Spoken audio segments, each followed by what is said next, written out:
كمال اسمع اللي بقوله لك ده ونفذه على طول. اطلع على الوكاله والزق ليوسف ما تتحركش من جنبه. عايز تعرف ليه؟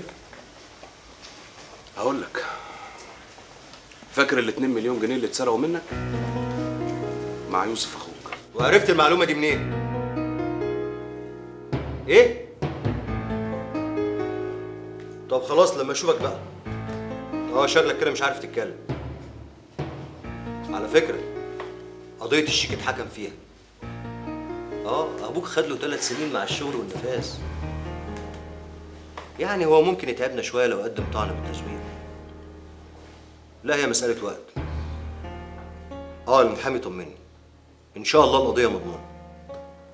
طب بقول لك ايه، انا هخلص مع المحامي وهتحرك دلوقتي على الوكاله. ايوه دلوقتي. يلا مع السلامه. انا رايي يا كمال انك تتكلم مع والدك بعد ما يرجع وتحاول تفهمه ان استمراره في القضيه مفيش منه فايده، وانا واثق ان هيلين يخلص معاك القضيه ودي.